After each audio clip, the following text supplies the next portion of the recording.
ধন্যবাদ মাননীয় সভাপতি, আমাকে বক্তব্য প্রদানের সুযোগ করে দেওয়ার জন্য। আমাদের বিজ্ঞ প্রতিপক্ষ প্রথমতই বললেন তারা অভিযোজনকে সবচেয়ে বেশি প্রাধান্য দিবেন এবং প্রশমনকে তারা শর্ট টার্মের জন্য বা প্রশমনকে তারা লং টার্ম হিসাবে বা দীর্ঘমেয়াদী হিসাবে কল্পনা করেন। তো ব্যাপারটা হচ্ছে তারা যে জিনিসটা বলার চেষ্টা করলো যে 125টি উন্নয়নশীল দেশ যে অভিযোজনে ফোকাস করবে বা অভিযোজনে মনোযোগ দিবে, এই জিনিসটা তারা কীভাবে করবে, এইটা কোন টাকায় আসবে? যেহেতু উন্নয়নশীল দেশগুলোর হাতে বর্তমান সময় নিজেদের অর্থনৈতিক ভারসাম্য রক্ষা করা এবং তাদের যে দেশ চালানোর মতো টাকা বা বিভিন্ন ক্ষেত্রে বিভিন্ন দুর্যোগে তারা অভিযোজিত, সেই জায়গায় তারা খরচ করতে পারতেছে না। সেই সময় তারা অভিযোজনের মতো একটা অনেক পরিমাণ ব্যয়বহুল জায়গায় কীভাবে টাকা খরচ করবে সেই জিনিসটা আপনারা স্পষ্ট করে জাননি।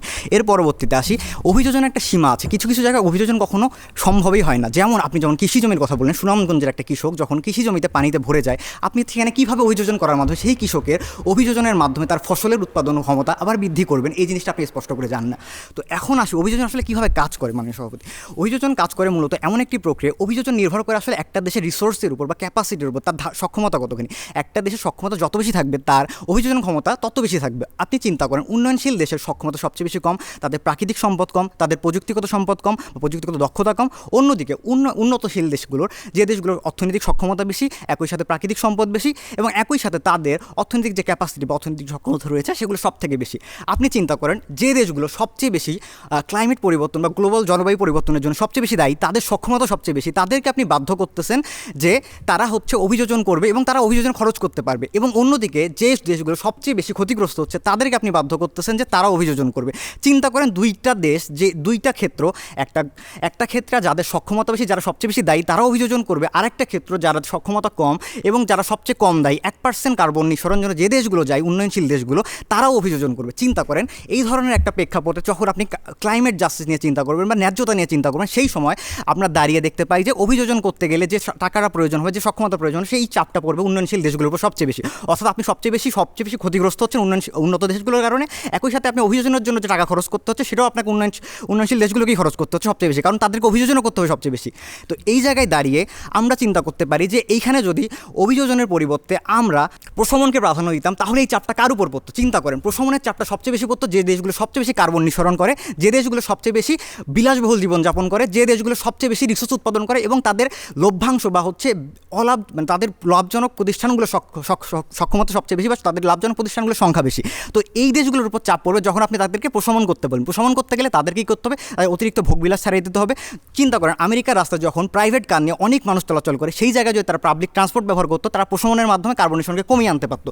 আর অন্যদিকে উন্নয়নশীল দেশগুলো যদি এখন তাদের যে কী পরিমাণ কলকারখানা রয়েছে বা যে পরিমাণ ইন্ডাস্ট্রি রয়েছে, ইন্ডাস্ট্রিগুলো তারা যদি কমিয়ে আনে, তাদের যে বর্তমান সময়ে যে মাথা পিছু হয় তারা আরও বেশি কমে আসবে। এক্ষেত্রে তারা তাদের যে দৈনন্দিন চাহিদাটা সেটি পূরণ করতে পারবে না, সেখানে প্রশমন করা তো দূরের কথা।